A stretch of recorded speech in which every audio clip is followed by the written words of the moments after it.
Muito boa tarde. Aqui em Berlim já estamos na parte da tarde, o sol está brilhando. Eu estou feliz por estar aqui com vocês, por ter a possibilidade de fazer essa apresentação, de dialogar com vocês. Caras colegas, aliados, sou tão contente por nos reunirmos nesta conferência regional para abordar esta temática importante ao longo de 3 dias. Atualmente, estamos todos sujeitos a limitações que impedem sentarmos juntos na mesma mesa e na vida real. Esta é agora a nossa mesa virtual, é uma sorte tê-la. Não tenho dúvidas de que, mesmo virtualmente, vamos conseguir compartilhar conhecimentos, sentir energias e unir forças. Estou mais do que pronta e disposta a me engajar e agradeço muito a Sabine pelo convite. Ela sabe que entraria imediatamente no avião se fosse possível. Quando falamos de violência contra mulheres, as imagens vêm-nos diretamente à mente. Estamos conscientes da intensidade da violência doméstica, dos atos terríveis e dos ataques chocantes a que as mulheres são sujeitas diariamente. E sentimos raiva e impotência. Cada organização, cada iniciativa e qualquer apoio da vizinhança é, portanto, mais necessário do que nunca, infelizmente. Fazer com que a violência e a desvalorização se tornem visíveis é uma tarefa social e política importante, um compromisso que nós assumimos, lutar para que isto pare por meio da visibilidade. Na minha contribuição para o século das mulheres, vou me concentrar numa outra forma de desvalorização de mulheres. Trata-se de mulheres artistas, escritoras, atrizes e mulheres em profissões ligadas à mídia. Mulheres em posições executivas, avançando na carreira, debaixo de tetos de vidro e perante mercados fechados. É um passo imperativo e necessário. Importa admitirmos que nós, mulheres inteligentes e talentosas, reflexivas e brilhantes, não estamos conseguindo penetrar e fazer-nos ouvir na nossa profissão na medida em que o merecemos. Não conseguimos, estamos sendo impedidas. Nos vemos confrontadas com a invisibilidade, com a não visibilidade, e é isso que podemos designar explicitamente como desvalorização. Visibilidade nenhuma é política, manter as mulheres no invisível é exercer poder. Profissionalmente, em termos de engajamento pessoal, tenho estado ativa em contextos culturais e políticos há quase 20 anos. Estou trabalhando na área da profissionalização no voluntariado e, desde 2007, estou prestando serviços de consultoria estratégica como coach sistêmica, muitas vezes para mulheres que querem entrar em posições executivas por ser o próximo passo lógico para elas. Isto a título de introdução, para conhecerem também a minha motivação para falar aqui sobre visibilidade e invisibilidade de mulheres na arte e na cultura. O tempo da palestra é limitado, então vou tentar ser breve, tentando mesmo assim transmitir tudo o que é importante para mim. Como começou tudo isso para mim? Começou com o amor pela arte e o acesso a ela, com o privilégio de me criar com muita educação e cultura e a possibilidade de aprofundar isso no curso de História da Arte. Cerca de 80% dos estudantes no meu curso eram mulheres, 20% homens. Mas na vida profissional, são os homens que totalizam 80% das pessoas que ocupam os cargos qualificados, devidamente pagos e de maior responsabilidade nos museus e salões de exposição. A Documenta, fundada em 1955, é o formato mais importante de exposições de arte contemporânea do mundo. Se realiza na cidade de Kassel de 5 em 5 anos e tem sempre uma duração de 100 dias. Por isso ficou também conhecida como o Museu dos 100 Dias. Em 2022, será aberta a 15ª Documenta, sendo curador um coletivo de 10 pessoas da Indonésia, liderado por um homem. Até agora, teve apenas 2 mulheres que lideraram a Documenta, Catherine David em 1997 e Caroline Christoph Pakariev em 2012. Na Feira Art Cologne de 2019, 76% das obras apresentadas eram de homens, apenas 24% de mulheres. De acordo com um estudo realizado em 2018, a disparidade salarial entre gêneros no mundo artístico de Berlim é de 28%, o que significa que artistas femininas ganham quase 1/3 menos do que os seus colegas masculinos.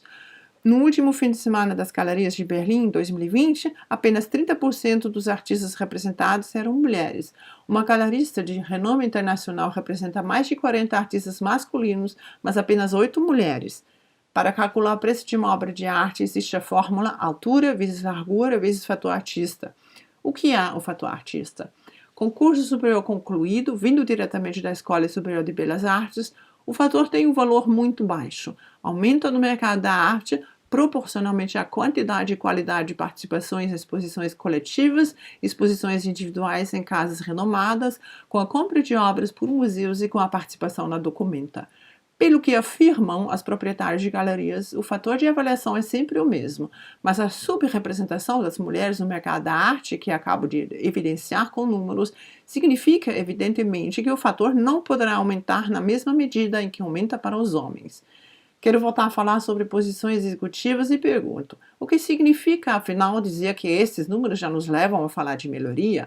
Dos 18 principais museus de arte da Alemanha, 4 são dirigidos por mulheres. Se acrescentarmos salões de arte e casas de arte, o número sobe para 11 mulheres diretoras. De acordo com o relatório do Conselho Cultural Alemão, um quarto de todos os diretores são mulheres. Nas grandes associações de museus, as mulheres dirigem uma ou outra instituição particular, assumem posições suplentes ou trabalham como curadoras. Vamos, depois das artes visuais, olhar para o cinema, a mídia, para a percentagem de mulheres na Alemanha nos últimos 4, 5 anos. O mundo do cinema está atrasado em relação à realidade. Nos filmes alemães, as mulheres executivas, políticas ou cientistas aparecem menos vezes do que na vida real. O relatório Preconceito de Gênero Sem Fronteiras, de 2014, examina os 10 filmes de maior sucesso em 11 países em relação aos papéis femininos e apurou o seguinte: na área da representação sexualizada de mulheres, a Alemanha está na ponta. Por conseguinte, é imperativo que as perspectivas femininas sobre a sociedade se tornem finalmente visíveis. É imperativo que as histórias de mulheres de todas as idades sejam finalmente vistas. Perguntas: a trama tem mais de 2 personagens femininas com nome? As duas conversam entre si e o papo é sobre algo que não seja um homem? Essas perguntas simples são feitas pelo teste Bechdel, que hoje em dia está sendo utilizado a nível mundial para medir a presença de mulheres no cinema. O teste de Bechdel, ou Bechdel-Wallace, se tornou conhecido pela caricaturista e autora americana Alison Bechdel na sua história em quadrinhos de 85, Dykes to Watch Out For. Não é um teste científico, mas está sendo utilizado para entender e avaliar os estereótipos de personagens femininas em longas metragens. Na Alemanha, são apenas pouco menos de 14% dos filmes que passam no teste. Aí um número acima da média de filmes, as mulheres não têm profissão, não têm nome, e quando se trata da representação sexualizada de meninas e mulheres, a Alemanha se destaca no topo. Conclusão: apenas um equilíbrio justo de gêneros na produção cinematográfica e televisiva levará também a uma mudança dessas imagens estereotipadas a longo prazo.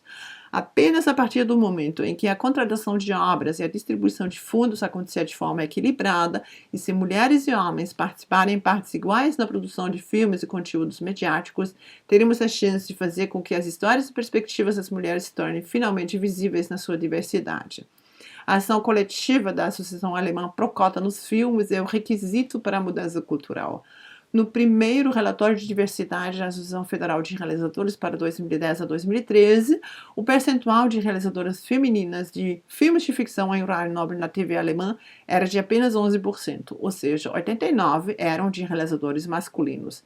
Para longas metragens no cinema, o percentual de 22% de mulheres é ligeiramente mais alto, mas os filmes de cinema dotados de elevado orçamento apresentam uma taxa de mulheres realizadoras quase tão baixa como na programação de TV em horário nobre. Este baixo percentual não se explica como a falta de interesse por parte das mulheres na profissão de realizadora, uma vez que 42% dos realizadores graduados pelas escolas de cinema alemãs são do sexo feminino. A Universidade de Rostock elaborou o levantamento Quem realiza os filmes de cinema alemães, relatório sobre igualdade de gênero 2009 a 2013. Foi apresentado na Berlinale de 2015 e chega à conclusão que no período analisado, 1 em cada 5 filmes alemães, ou seja, 22%, foram realizados por uma mulher e, via de regra, os filmes de mulheres realizadoras tendem a ser menos bem financiados. Nas profissões ligadas à mídia, os números são decepcionantes também. Qualquer área costuma citar fatores e valores de mercado, mas a Associação Pro-Cota na mídia se refere claramente ao que chama de cotas de poder de mulheres nas redações. Trata-se de uma avaliação numérica que abrange vários níveis hierárquicos. A expressão põe os pontos nos is. Visibilidade passa por cotas de poder. Visibilidade significa participação no poder. Outros números que são incontestáveis. A primeira parte de um relatório publicado em novembro de 2019 aborda a radiodifusão. Neste contexto, apurou-se uma cota média de poder feminino de 37,7% para a radiodifusão de direito público. Infelizmente, a radiodifusão privada não permitiu uma análise detalhada, razão pela qual só foi possível fazer uma estimativa que avalia a cota de poder feminino em termos gerais com algo entre 20% a 30%. Contagens em áreas selecionadas, como por exemplo no âmbito dos almejados cargos de correspondente internacional ou diretor de programas na rádio, revelaram que pouco menos de um terço dos correspondentes e menos de um quarto dos diretores de rádio são mulheres. A segunda parte do relatório se dedica à imprensa e aos serviços editoriais online. Os meios de comunicação social examinados incluem jornais regionais, jornais nacionais, diários e semanários, revistas populares, agências de notícias e redações centralizadas e ainda formatos estruturados das redações da internet. Assim se consegue, pela primeira vez, fazer uma análise abrangente das relações de gênero nos níveis hierárquicos de chefia na indústria da mídia alemã. Onde a Procota na mídia já tem dados mais antigos à disposição, é possível mostrar a evolução ao longo do tempo. São dados muito expressivos para os 8 principais meios de comunicação social que a associação tem examinado periodicamente desde 2012. Com contagens que cobrem vários níveis hierárquicos, a Procota na mídia conseguiu computar as cotas de poder das mulheres nas redações. A cota de poder das mulheres se refere à proporção de mulheres do quadro, ponderada em função do nível executivo. Cota de poder das mulheres é um termo cunhado pela Associação Procota há vários anos, a fim de possibilitar uma melhor reflexão sobre as relações de poder reais. O método funciona assim. Quando uma redação compreende, por exemplo, 5 níveis executivos, o número de homens e mulheres no nível 1, geralmente o do diretor, é multiplicado por 5. O mesmo acontece no segundo nível, onde se aplica o fator vezes 4 e assim por diante, até o nível mais baixo, que são normalmente chefes de departamento adjuntos, é um nível avaliado de forma simples. A Procota na mídia assegura desta forma que os cargos executivos no nível inferior não sejam equiparados aos do alto escalão, porque faz uma diferença significativa se a executiva feminina chefia apenas um subdepartamento ou uma redação inteira. Cota de poder em 10 jornais nacionais em junho de 2019. A cota média de poder feminino nas 10 redações é de 25,1%. O valor se refere a todos os cargos executivos nos jornais impressos e online, a começar pela direção da redação até os chefes de departamento adjuntos. Daí se constata que a participação média de poder das mulheres na direção da redação fica 5,1 pontos percentuais abaixo da cota nas redações vistas na sua totalidade. Outro levantamento da Universidade de Rostock de 2018, #Contar Mulheres, as mulheres contam, confirma o seguinte: existe um desequilíbrio evidente na representação mediática de autores do sexo feminino. Quanto aos autores resenhados na imprensa, contrastam 65% de autores masculinos com 35% do sexo feminino, e a proporção para rádio e TV é praticamente igual. Devo salientar também que os críticos masculinos discutiram um número desproporcional de autores masculinos, 74%, enquanto as críticas femininas dividiram sua atenção numa proporção equilibrada entre autores masculinos e femininos. Vamos ainda falar sobre os sucessos na visibilidade, sobre conquistas de muitas pessoas fabulosas que trabalham sem receber pagamento ou numa base voluntária, que estabeleceram marcos com seu engajamento e sua enorme dedicação de tempo. A Procota Filmes conseguiu muito, identificou e publicou números que provam o desequilíbrio, e em relação à proporção de mulheres realizadoras de cinema, conseguiram o seguinte: para cada projeto de ficção é obrigatório propor diretoras. Para conseguir uma avaliação mais objetiva dos currículos é necessário que as licenças familiares sejam visíveis nos CVs. Apoio individual para o acompanhamento dos filhos no set de filmagens. Programas de apoio para a próxima geração de mulheres diretoras em ascensão. Em resposta à iniciativa, a ministra da Cultura pediu ao Conselho Cultural Alemão um relatório intitulado Mulheres na Cultura e na Mídia. Se levantaram dados importantes que antes não estavam disponíveis, por exemplo, na área da equidade salarial. Agora, o Conselho Cultural Alemão tem a igualdade como tarefa ativa na sua pauta. Está pugnando para uma maior sensibilização no setor cultural, por exemplo, através de workshops e reuniões de networking. Como corolário do relatório, a ministra da Cultura, por sua vez, convocou uma mesa redonda, juntando representantes de todos os setores culturais. A Procota Filmes está formulando suas reivindicações para a introdução da cota na indústria cultural e está sensibilizando as partes envolvidas em relação ao significado e à repercussão pujante de modelos de gênero estereotipados. Além disso, a Procota Filmes desenvolveu um projeto que visa estabelecer uma fundação para reforçar assim a produção cinematográfica feminina. Assentará sobre os 3 pilares, passado, presente e futuro, e mais visibilidade. Um exemplo de um primeiro aparecimento um ato de triunfo absoluto foi a carta aberta da Procota de 2012, publicada com quase 400 signatários. No final, o número chegou perto de 5.000, a carta.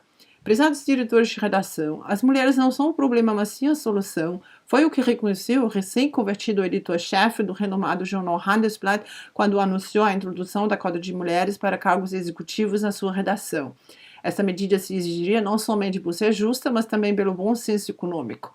De fato, apenas 2% de todos os chefes de redação dos aproximadamente 360 jornais diários e semanários da Alemanha são mulheres. Entre os 12 diretores das rádios de direito público se encontram apenas 3 mulheres. E nas redações das revistas de notícias são quase exclusivamente homens que estão no topo. Está na hora de mudar as coisas. Exigimos que pelo menos 30% dos cargos executivos nas redações sejam ocupados por mulheres até 2017 ou antes, e tem de acontecer em todos os níveis hierárquicos. Será que os senhores chegarão lá?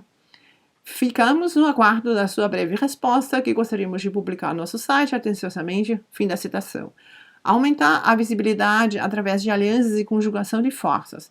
A Procota Filmes é parte integrante da Declaração de Berlim, organização constituída por 17 associações de mulheres que, no seu conjunto, representam 12,5 milhões de mulheres. O objetivo central desta aliança consiste em introduzir e consolidar a igualdade em todas as áreas da política, da economia, da ciência, da cultura e da mídia.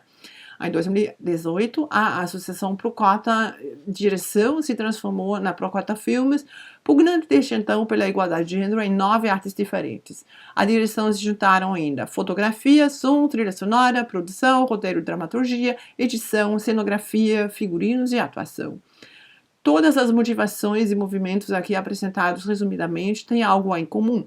Um percurso semelhante e primeiros passos análogos, mas também estados de espírito, evoluções e conquistas. A indignação se faz ouvir, a atenção está sendo voltada para os pontos cegos. Este momento está carregado e carrega dentro de si uma grande energia de solidariedade e de estreita aliança. Seguirá a visibilidade a nível emocional e a demonstração da indignação e da privação de forma subjetiva, mas também coletiva e, portanto, não menos impactante. Reivindicações de primeiros números. Fundamentar as disparidades com números é importante para poder agir a nível político. Uma outra parte da visibilidade consiste no debate sobre as análises que terão de seguir, avaliando os desequilíbrios apurados pelos levantamentos e discutindo as possíveis conclusões. As cotas costumam ser discutidas e rejeitadas, e o que costuma ser repetido é que, afinal de contas, importaria apostar na qualidade. Solidarização, criatividade, encontros conspirativos, implementação de estruturas informais, elaboração de estratégias para realizar a visibilização mais enérgica, trabalhar com textos, manifestos, declarações, discussões e debates, criar listas de distribuição de cópias, reforçar contatos no meio político e na mídia, sair para o espaço aberto, visibilidade, desenvolver eficácia. Ninguém é uma ilha. Temos de desvendar as estruturas existentes e reforçar a conscientização. O objetivo consiste em exigir que as estruturas não sejam apenas questionadas, mas sistematicamente alteradas em toda a sociedade e, como fiz na minha palestra, nas áreas das artes, da mídia, nas posições executivas. O conjunto da infraestrutura só mudará se a energia inicial for renovada, para se traduzir continuamente em reestruturação e perpetuação. A nossa tarefa consiste em assegurar a visibilidade política contínua. Estou muito grata pela possibilidade de acompanhar algumas iniciativas e movimentos na área da profissionalização. Estão surgindo bandos, alianças e iniciativas motivadas pela injustiça, pela frustração, pela falta de oportunidades, experiências pessoais, observação e repetição no ambiente profissional mais próximo e mais amplo. A força está se concentrando e, a partir dela, surge uma energia eficaz que se converte em movimento. Ninguém é uma ilha. Nós estamos aqui, nesta mesa virtual internacional, com repercussão pujante, um grande presente, quando poder, é o início de um novo movimento. Vamos formar novas alianças, conjugar energias e criar a máxima visibilidade. Obrigada pela atenção.